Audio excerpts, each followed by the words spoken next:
इस कार्यक्रम के पुण्यार्चक है श्री महावीर प्रसाद जैन, श्रीमती जतन देवी, श्री कमल जैन, श्रीमती अनीता जैन, श्री मुकेश जैन, श्रीमती मैना जैन, तपेश जैन, मितुला जैन, अनुषा जैन, कृति जैन, स्नेहा जैन, दर्शनी जैन, महिपाल जैन, मीनाक्षी जैन, शुभम जैन, मर्यादा, कृतिका एवं समस्त परिवार। फर्म श्री द्वारिका मार्बल, कथन एक्सपोर्ट, यथार्थ emerald stone, Riddhi Siddhi mining, तलाई, काकरोली वाली, जिला राजसमंद, राजस्थान।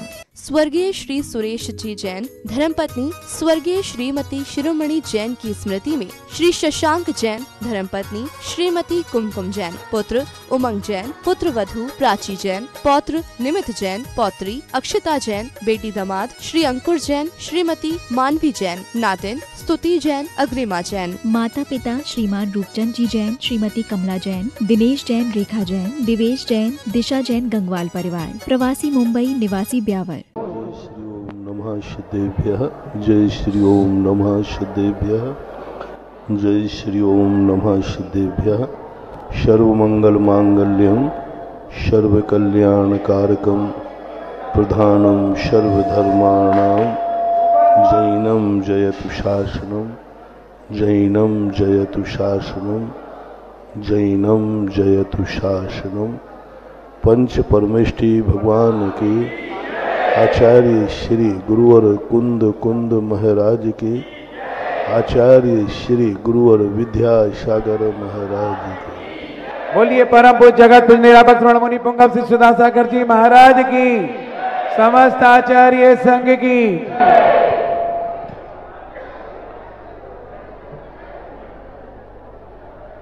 इस सारी दुनिया को एक ऐसे व्यवस्थित किया है या व्यवस्थित है कि इस दुनिया ने सर्वाधिकार किसी को नहीं दिया। प्रकृति अपना अधिकार रखती है परिवर्तन का, लेकिन कैसा परिवर्तन करना है ये प्रकृति के हाथ में नहीं है, ये वस्तु के स्वयं हाथ में है। कल हमने कहा था वस्तु में आनंद नहीं है, वस्तु के धर्म में आनंद है। वस्तु भिन्न चीज है, वस्तु का धर्म भिन्न चीज है। ज्ञान भिन्न चीज है, ज्ञान का स्वरूप भिन्न चीज है। आत्मा अलग चीज है और आत्मा का स्वरूप अलग चीज है।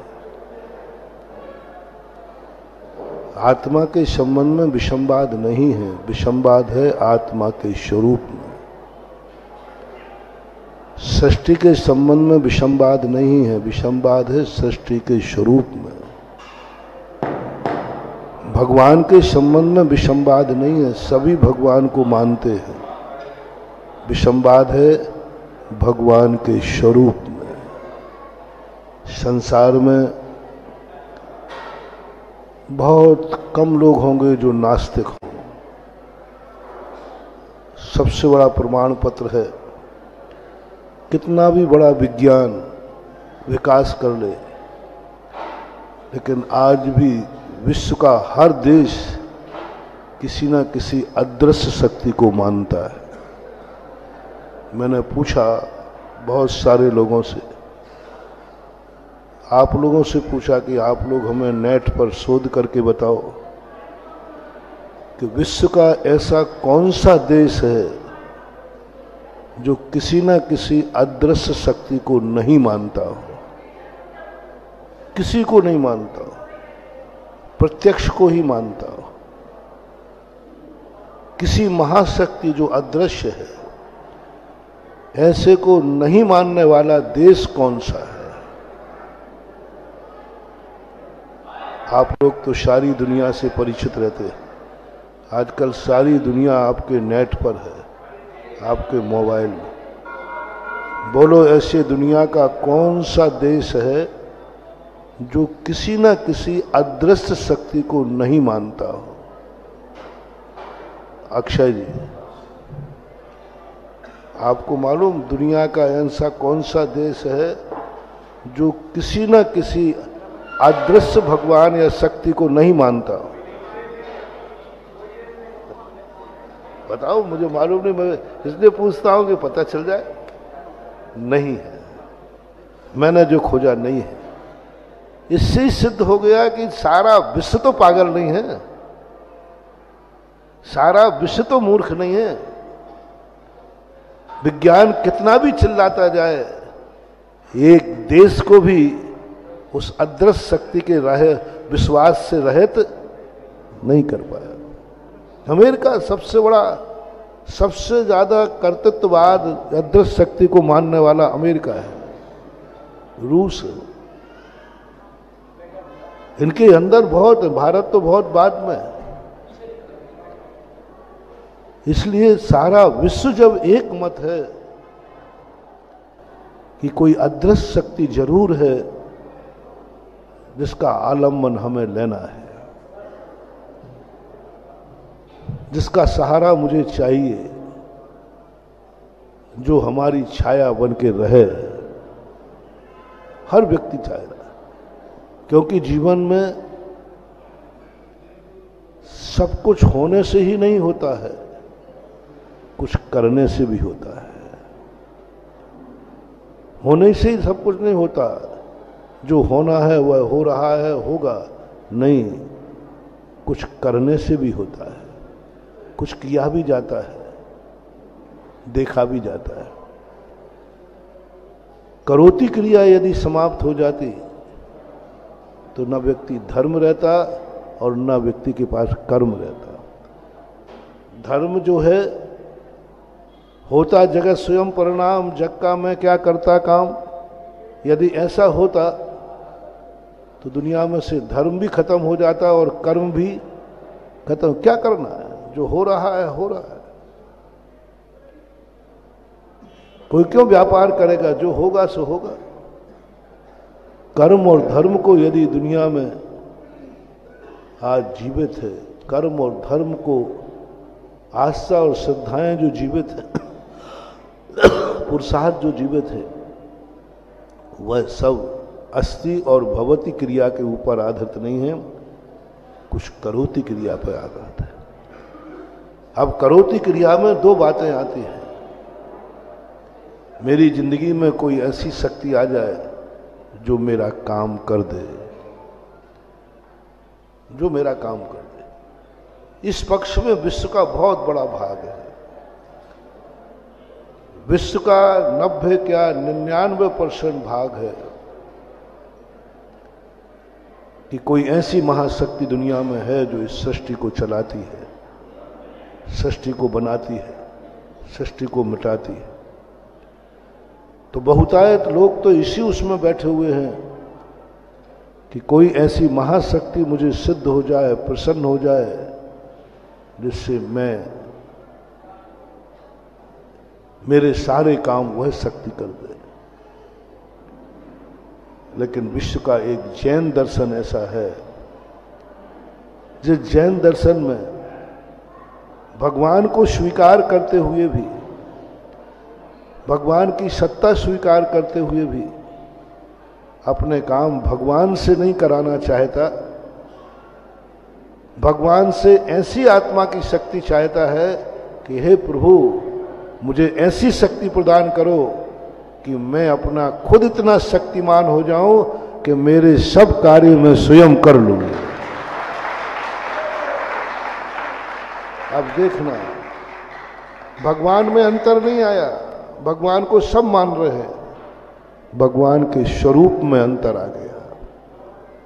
भक्ति में अंतर नहीं आया, सभी भक्ति कर रहे हैं, भक्ति के स्वरूप में अंतर आ गया।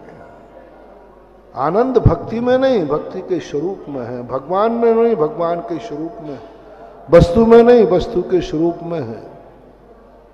स्वरूप समझो, वह वस्तु का स्वरूप। कितना अंतर आ गया।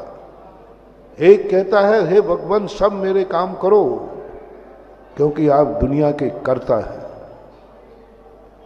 आप चाहें तो हमारी जिंदगी मिटा सकते हैं, आप चाहें तो ये दुनिया को बना सकते हैं, आप चाहें तो दुनिया को जिस रूप में चाहे वो तेरी मर्जी से होगा, जो तू चाहता है वैसा ही होगा। ऐसी विचारधारा भक्तों की है, भक्तों की, ये भक्तों की है, भगवानों की नहीं। ऐसी विचारधारा भक्तों की है कि हमारी वह महाशक्ति हमारी जिंदगी के हर कार्य करे। कुछ भगवान भी ऐसे हो जाते हैं, कुछ लोग ऐसे हो जाते हैं। आप लोगों में भी कभी ऐसा विचार जागता है, मैं चाहूं तो इसकी जिंदगी मिटा दूंगा, मैं चाहूं तो इसकी जिंदगी बना दूंगा। बस यहीं से शुरुआत होती है कर्तृत्ववाद की। और ऐसा ऐसा कर्तृत्ववाद सब लोगों की जिंदगी में कभी ना कभी आता है। आप लोगों से शेयर करना चाहूंगा कि ऐसा भाव तुम्हें कभी आया क्या? मैं चाहूं तो इस चींटी को मार डालूंगा, मैं चाहूं तो बचा लूंगा, मैं चाहूं तो इस पत्ते को तोड़ दूंगा, मैं चाहूं तो इस पत्ते को सींच दूंगा, मैं चाहूं तो इसको बर्बाद कर दूं, मैं चाहूं तो इसको बना दूं। ऐसा परिणाम कभी किसके पास नहीं आया, ये बताएं। वो चाहे चींटी का हो, चाहे एक पत्ते का हो, चाहे एक कागज का हो। चाहूं तो मैं इसको फाड़ के टुकड़े कर दूं और चाहूं तो मैं तस्वीर में जोड़ दूं। मैं चाहूं तो ऐसा परिणाम बता दो किसका कभी नहीं आया हो। झूठ मत बोलना।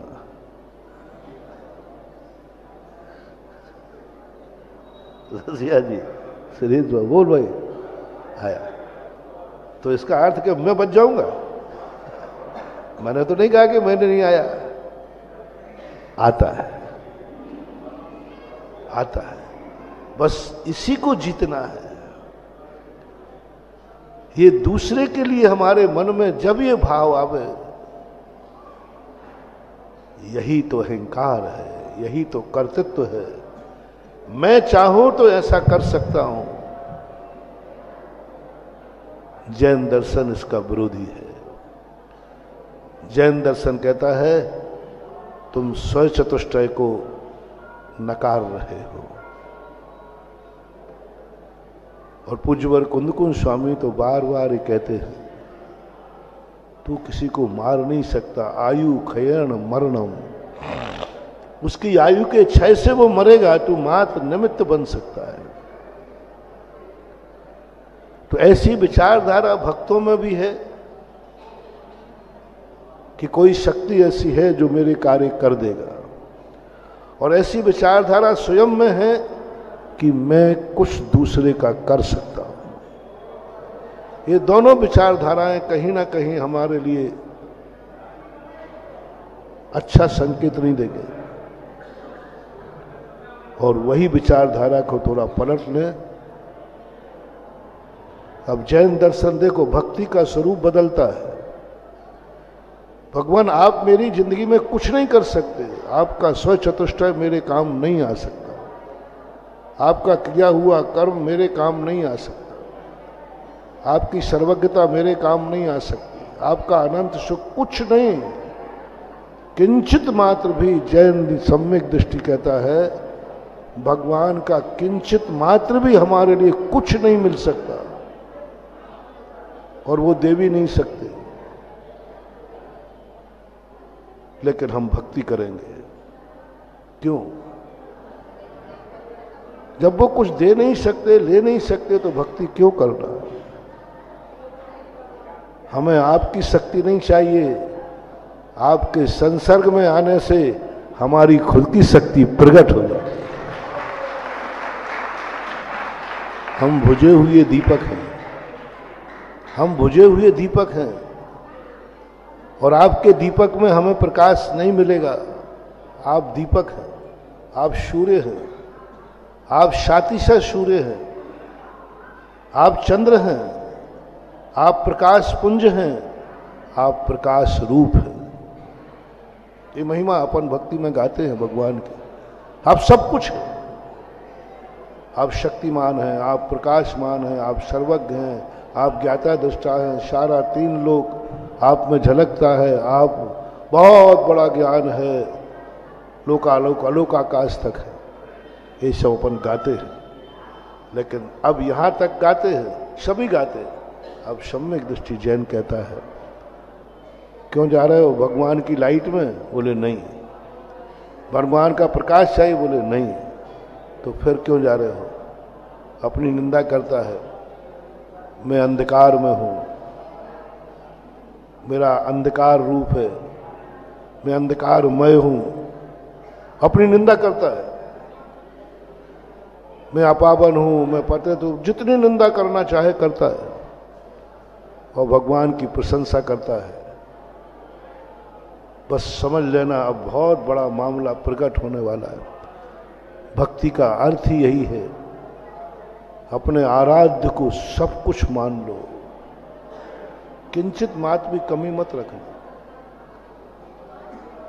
जब भी जिस चीज की आराधना की जाती है, संपूर्ण वही है, संपूर्ण वही। शंभु स्तोत्र पूज्यवर समंत भद्र महाराज ने लिखा, हर भगवान का कोई ना कोई विशेषण दिया। तो मैंने कहा कि दूसरे भगवान में विशेषण नहीं है क्या? हे सुमतनाथ, भगवान आपकी बड़ी बुद्धि सुमति थी। तो मैंने कही पद्म प्रभु की क्या उनकी कुमति थी? हे अजितनाथ, भगवान आपने जन्म लिया तो सारे शत्रु नतमस्तक हो गए। तो क्या ऋषभ देव से लड़ बैठे? मतलब जिस चीज को, जिस भगवान को पकड़ लें उसी को सब कुछ निछाओ। अरे भाई कुछ गुण आदिनाथ में बताओ, कुछ इनमें बताओ, अलग अलग स्तुति करो ना। लेकिन नहीं, जब जिस भगवान की स्तुति करते हैं पूज्यवर, उस समय उसको सब कुछ मान लेते हैं। उनको ये होश ही नहीं है कि अभिनंदन नाथ भगवान को भी हम अभी छोड़ के आए हैं। उनको ये भी होश नहीं है अभी मुझे पद्म प्रभु भगवान का अर्घ चढ़ा। उनके पास तो जितनी ताकत थी सब कुछ जिस भगवान की स्तुति कर रहा है उस पर समर्पित कर दे। मुनि सुब्रत नाथ भगवान,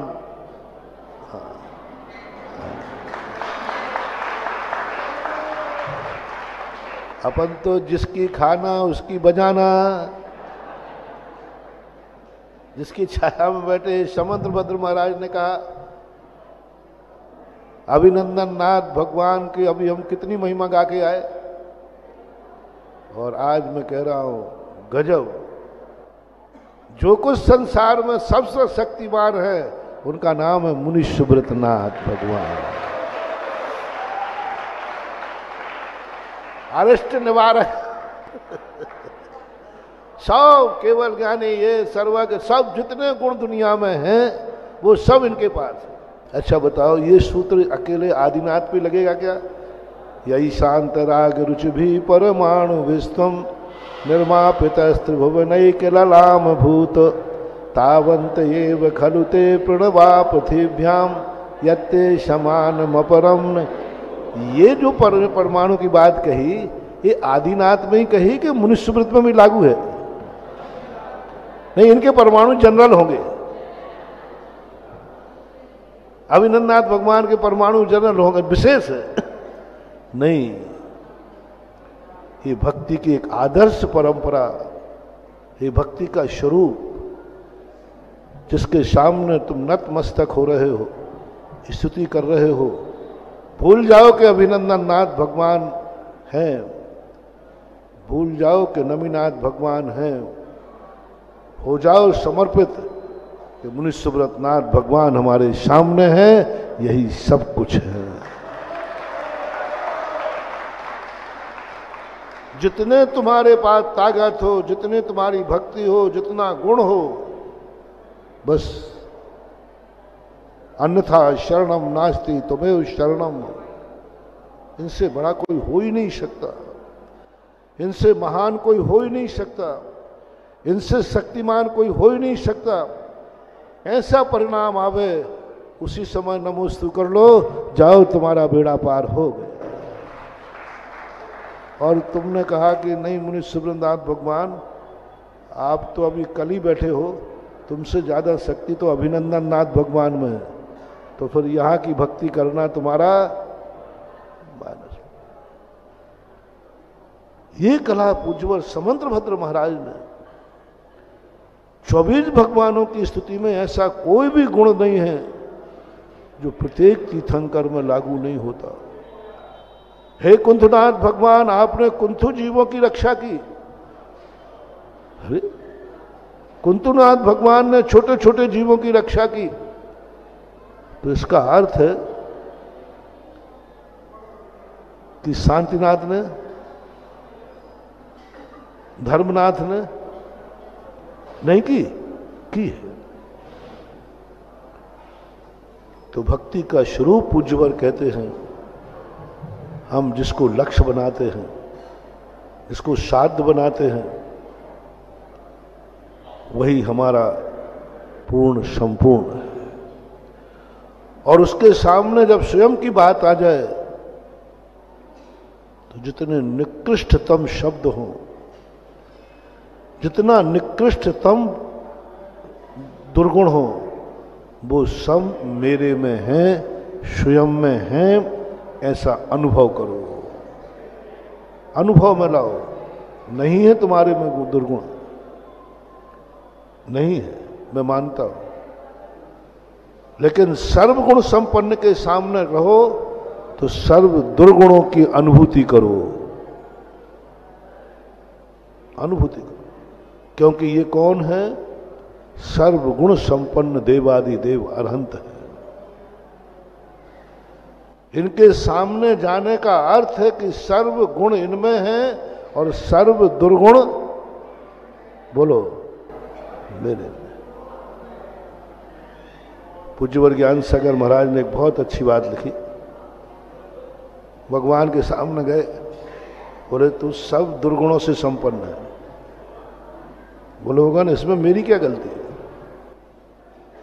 मैं दुर्गुणी हूं, मैं अज्ञानी हूं, मैं रागी द्वेषी हूं, इसमें मेरी कोई गलती नहीं है। ये सब गलती आपकी है। देखना, मैं दुर्गुणी हूं, ये गलती मेरी नहीं, ये गलती आपकी है।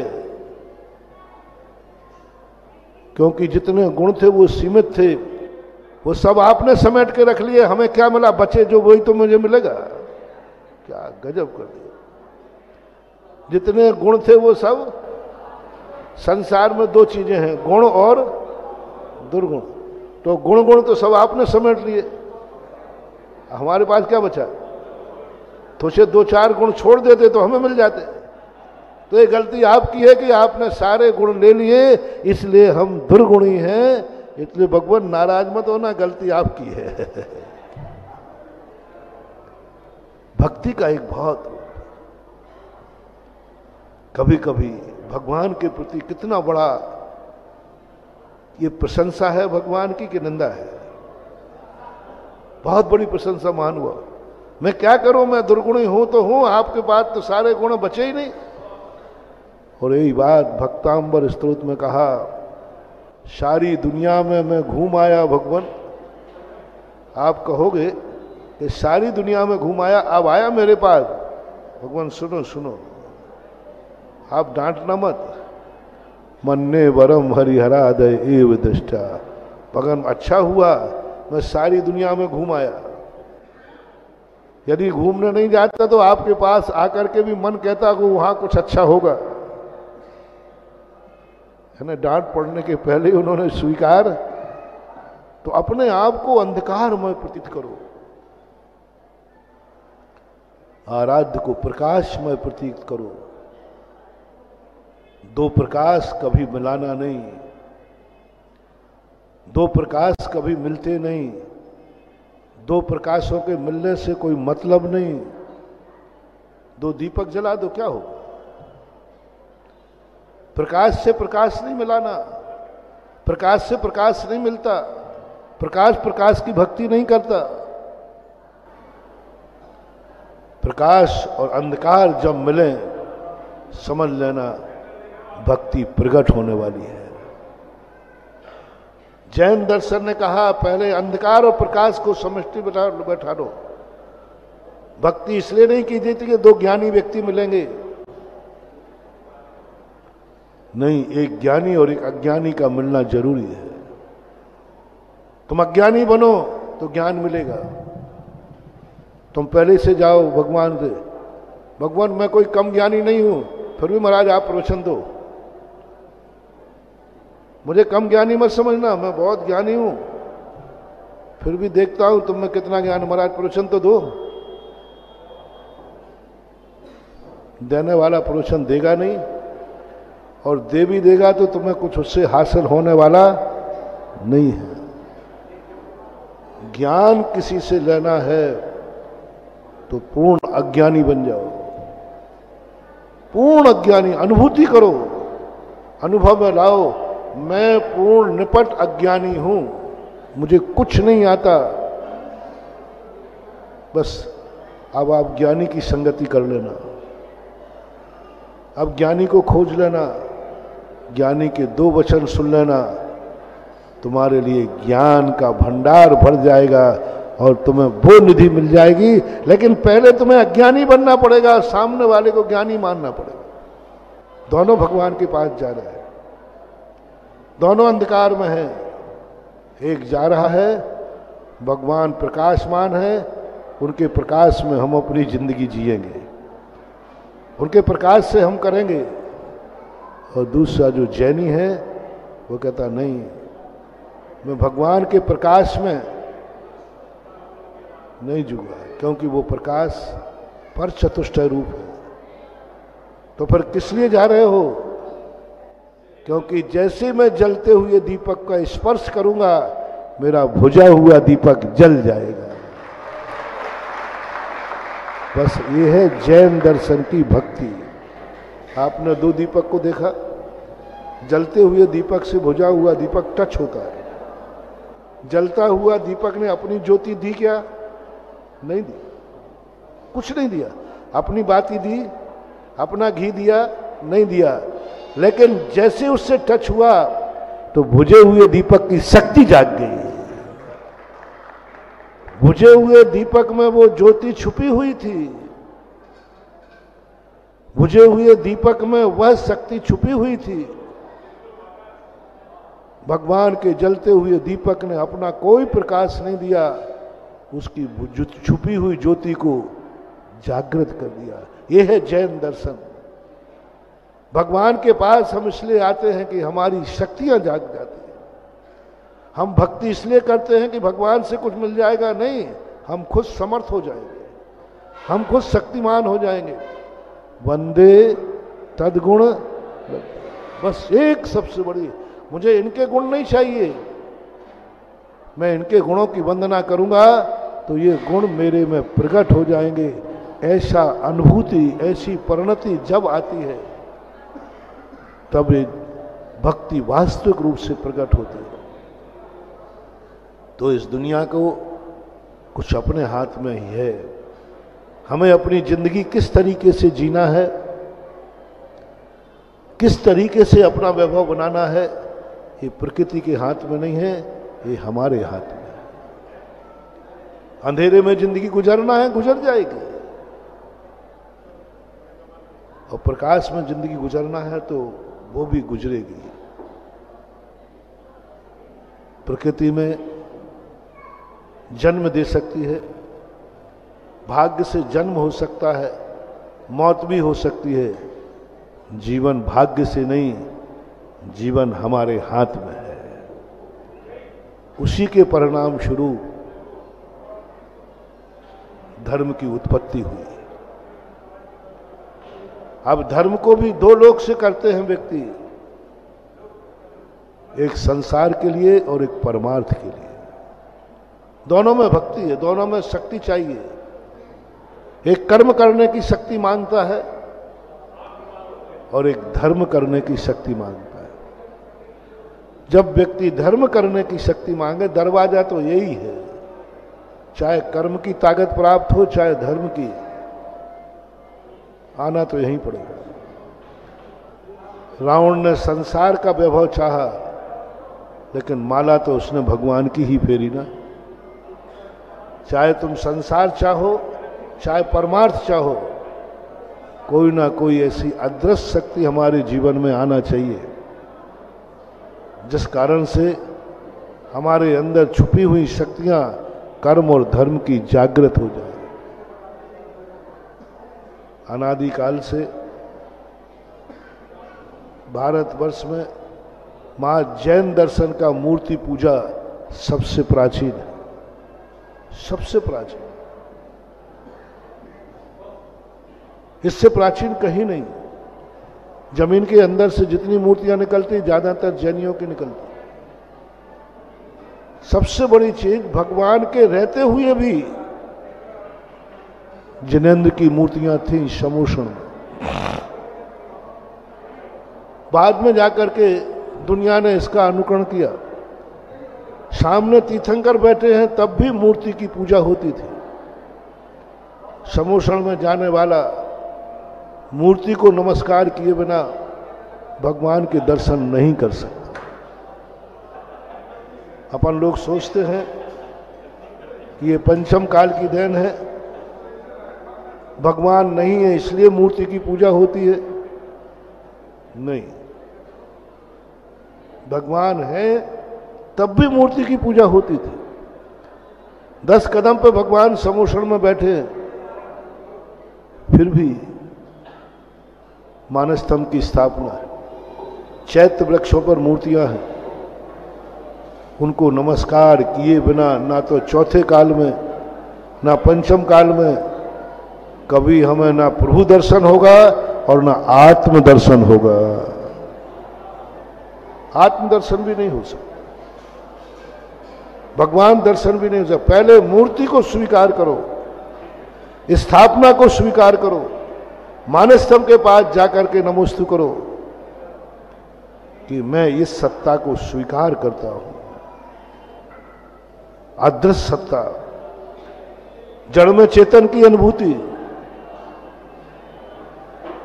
एक आकार में साक्षात भगवान की अनुभूति, आकार में साक्षात भगवान की अनुभूति करना, आकार में साधारण आंख नहीं होगी। जो एक आकार में भगवान का अनुभूति कर लेता है उसके बाद में जाकर अंदर भगवान का दर्शन होता है।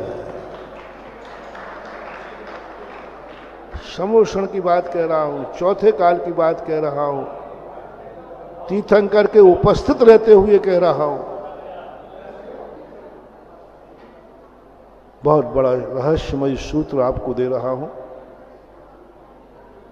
चौथे काल में भगवान का दर्शन करना है, भगवान है दुनिया में,